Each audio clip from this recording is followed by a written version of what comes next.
Hello guys and welcome to unique study point. आज के इस वीडियो में हम जानेंगे कि जो बाल अधिकार हैं वो कौन कौन से हैं। जो आपका डीएलएड सेकेंड सेमेस्टर में जो दूसरा सैद्धांतिक विषय है प्रारंभिक शिक्षा के नवीन प्रयास, आपकी एक क्लास ऑलरेडी लग चुकी है। उसमें मैंने आपको अनुच्छेद के बारे में बताया था, संविधान में भाषा को कहाँ स्थान दिया गया है। जिन किसी ने भी नहीं देखा वो प्लेलिस्ट में जाकर के देख सकता है उस वीडियो को। जो नेक्स्ट क्लास है वो आज है। आज मैं आपको बताऊंगी कि बच्चों के अधिकार कौन से थे, यानी कि बाल अधिकार कौन कौन से थे। ठीक है, ये आज आपकी क्लास सेकंड है। फर्स्ट में ऑलरेडी आपकी वीडियो डाल दिया है मैंने, तो आप जाकर के प्लेलिस्ट में देख सकते हैं। ठीक है, वीडियो शुरुआत करने से पहले आपसे रिक्वेस्ट है, आपने इस चैनल को सब्सक्राइब नहीं किया तो प्लीज़ सब्सक्राइब कर दीजिए और बेल आइकन को ज़रूर प्रेस कर दीजिएगा ताकि आपकी कोई भी वीडियो मिस ना हो। ओके, चलिए जानते हैं कि बाल अधिकार क्या थे। ठीक है, तो संयुक्त राष्ट्र संघ ने बालकों के अधिकारों की घोषणा कब करी? 20 नवंबर 1989 में। यानी कि हम कह सकते हैं एक सिंपल से पॉइंट कि 20 नवंबर 1989 को संयुक्त राष्ट्र संघ ने बालकों के अधिकारों की क्या करी? घोषणा करी। लिखितबद्ध नहीं किया, यानी कि स्थापना नहीं की, सिर्फ अनाउंसमेंट किया। ठीक है, इस घोषणा का मूल उद्देश्य क्या था कि विश्व के समस्त बालकों के हेतु मूलभूत मानवीय अधिकारों को सुनिश्चित करना था। यानी कि पूरे विश्व में जितने भी बालक, उनके जो मूलभूत मानवीय अधिकार हैं उनको क्या करना था? एक सुनिश्चित करना था। ठीक है, तो जो संयुक्त राष्ट्र ने क्या किया, बालकों के जो अधिकार संबंधी जो पॉइंट दिए उनके बारे में हम जानते हैं। पहला पॉइंट है बच्चों को जन्म के तुरंत बाद पंजीकरण और राष्ट्रीयता प्राप्त करने का अधिकार। यानी कि बच्चे के जन्म होने के बाद क्या उनका पंजीकरण कराना चाहिए और उन्हें क्या उनकी जो राष्ट्र है वो राष्ट्रीयता उनको प्राप्त करने का अधिकार है। ठीक है, दूसरा पॉइंट है प्रत्येक बच्चे को अपनी राष्ट्रीयता नाम एवं पारिवारिक नाम बनाए रखने का अधिकार है। पहले में सिर्फ राष्ट्रीयता प्राप्त करने का अधिकार, उसमें क्या राष्ट्रीयता का नाम भी और क्या पारिवारिक नाम बनाए रखने का अधिकार है। ठीक है, तीसरा पॉइंट है बच्चों को माता पिता की इच्छा के विरुद्ध अलग ना करना। यानी कि यदि उनके माता पिता नहीं चाहते हैं कि उनको अलग शिक्षा दी जाए उनके से रहकर, तो आप उसके अगेंस्ट जाकर के उनको अलग नहीं कर सकते हैं। यानी कि माता पिता की इच्छा के अनुसार ही आपको वो कार्य करने होंगे, उन्हीं के अकॉर्डिंग आपको शिक्षा देनी होगी। माता पिता अथवा परिवार से पुनः एकीकरण और संबंध बनाए रखने का अधिकार। यानी कि माता पिता और उनके यानी परिवार जितने भी सदस्य होते हैं उनका दोबारा से क्या एक साथ बनाए रखना। एकीकरण का मतलब एक साथ बनाए रखना और क्या उनके बीच में आपस में संबंध अच्छे बनाए रखने का उनको अधिकार है। ठीक है, नेक्स्ट है बच्चों के अपहरण, क्रय विक्रय एवं व्यापार को रोकने के लिए राष्ट्र द्वारा कानून बनाना।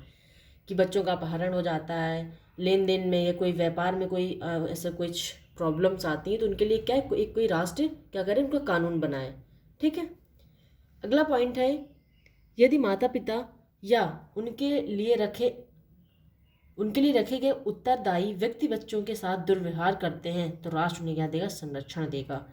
यानी कि बहुत सारे अपवाद ऐसे हैं हमारे देश में कि बच्चे का जन्म होता है तो उसके क्या क्या करते हैं, लड़की है तो आप उसको बाहर फेंक देते हैं।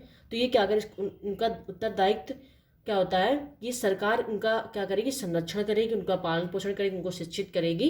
तो ये संयुक्त राष्ट्र संघ ने ये इसमें ये बिंदु दिया है। ठीक है, नेक्स्ट पॉइंट है कि बच्चों को नशीले पदार्थों के प्रयोग से रोकना होगा। यानी कि उनको ड्रग्स, अल्कोहल वगैरह इसका सेवन नहीं करना चाहिए। ये राष्ट्र संघ ने अधिकार जो दिए हैं उनमें से है एक पॉइंट ये है कि उनको ऐसी सारी चीज़ों का प्रयोग करने से हमें क्या रोकना होगा। जहाँ गोद लेने की मान्यता है वहाँ बच्चों के हित को ध्यान में रखना। यानी कि अभी भी हमारे देश में है कि बच्चे को गोद ले लिया जाता है, तो वहाँ क्या बच्चों के यदि हित में हो रहा है तो उसका ध्यान रखा जाए।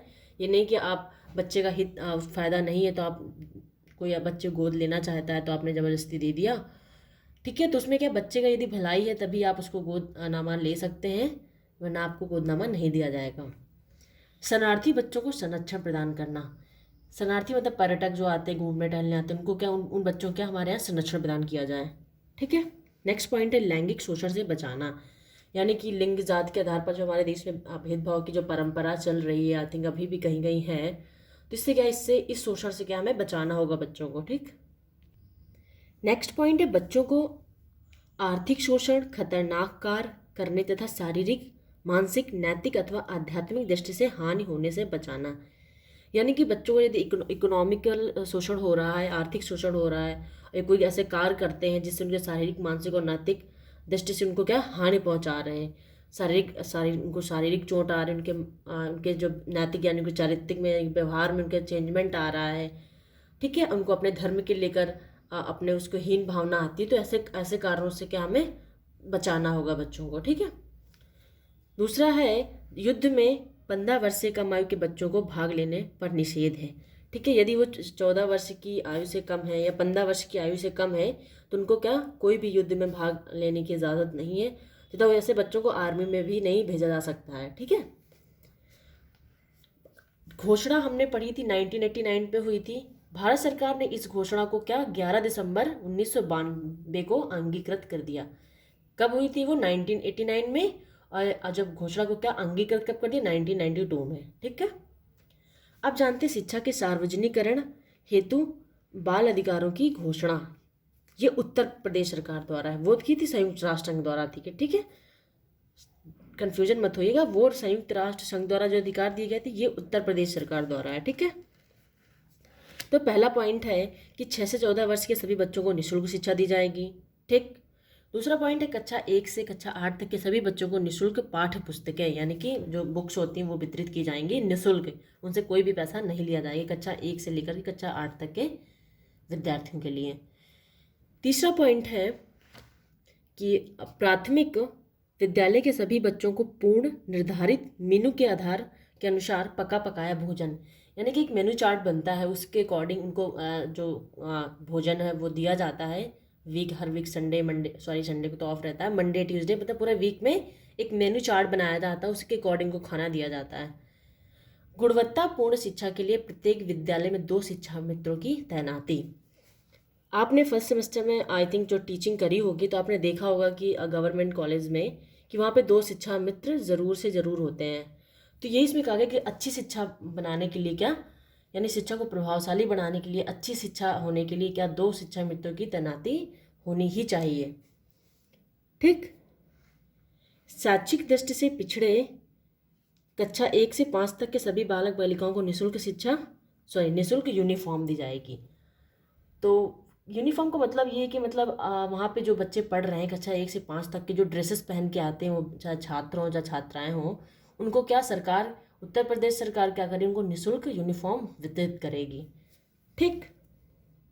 अगला पॉइंट है अनुसूचित जाति, जनजाति एवं पिछड़े वर्ग के बालकों को छात्रवृत्ति के रूप में कक्षा 1 से 5 तक 300 रुपये तथा कक्षा 5 से 8 तक 480 रुपये वार्षिक दें। ये उत्तर प्रदेश सरकार ने घोषणा की कि जो अनुसूचित जाति जनजाति में जो आते हैं, जो पिछड़े वर्ग से छात्र आते हैं, उनको जो कक्षा 1 से 5 तक के हैं तो उनको 300 रुपये दिया जाएगा प्रति साल, और 5 से 8 तक 480 रुपये, ठीक। नेक्स्ट पॉइंट है कि विद्यालय के रखरखाव के लिए 5,000 रुपये प्रति विद्यालय का वार्षिक योगदान, यानी कि विद्यालय के रखरखाव के लिए सरकार क्या करेगी, 5,000 रुपये वार्षिक योगदान करेगी। ये उत्तर प्रदेश सरकार का था। मैंने आपको थोड़ी देर पहले आपको संयुक्त राष्ट्र संघ द्वारा जो अधिकार बच्चों को दिए तो उसके बारे में बताया। तो आज मैं अपनी वीडियो यहीं पर समाप्त करती हूँ। अगली क्लास में अगला टॉपिक आपको दूंगी कि निःशुल्क बाल अधिकार कौन से, आपकी जो क्लास 3rd होगी, ठीक है। तो thank you so much for watching this video. Thank you so much. इस चैनल को लाइक, सब्सक्राइब, शेयर ज़रूर करें। Thank you so much.